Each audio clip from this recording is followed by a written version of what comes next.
Аллахқа мақтау, пайғамбарымыз Аллахтың салауаты мен сәлемі болсын. Жаназа намазы қалай оқылады?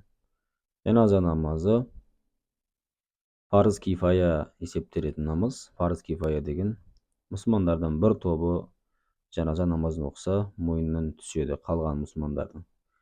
Сол жаназа намазы қалай оқылады? Жаназа намазы 4 тәкбірден тұрады. Бірінші тәкбірден кейін, яғни Аллаху акбар деп айтқаны, қол көтеріп Аллаху акбар дегеннен кейін жаңағы субханакаллахумма бихамдик деген дұғаны оқимыз. Одан кейін барып аузу биллахи минаш шайтанир раджим бисмиллахир рахманир рахим деп Фатиха сүресін оқимыз. Одан кейін тағы бір қысқа сүре оқыса болады. Одан кейін барып екінші Аллаху акбар деп тәкбір көтеріп пайғамбарымызға салауат айтамыз. Аллахумма салли аля Мухаммад ва аля али Мухаммад соңына дейін. Одан кейін екінші Аллахумма барик аля Мухаммад ва аля али Мухаммад деген салауатты, осы салауатты айтамыз. Өзіміз күнделікті намазымызда оқып жүрген салауатты айтамыз.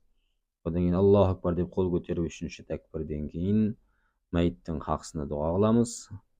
Аллахумма гфирлаху вархамху ваафихи ваъфу анхум деген сүннетте келген ұзын дұға бар. Соны жаттап алып, тіпті оны білмесек қазақшасын жаттап алып қазақша айтсақ та болады.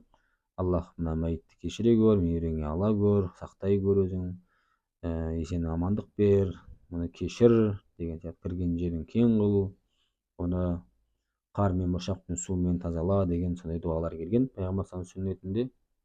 Сол дұғаларды қыламыз. Одан кейін Аллаху акбар деп қол көтеріп төртінші тәкбір, яғни өзіміз үшін және жалпы мұсылмандар үшін дұға қыламыз, білген дұғаларымыз. Одан кейін екі жаққа сәлем береміз. Ассаламу алейкум рахматулла, ассаламу алейкум рахматулла. Тағы бір сүннетте келген түрі тек бір жаққа ғана сәлем беріп қою, оң жаққа қарай, ассаламу алейкум рахматулла деп.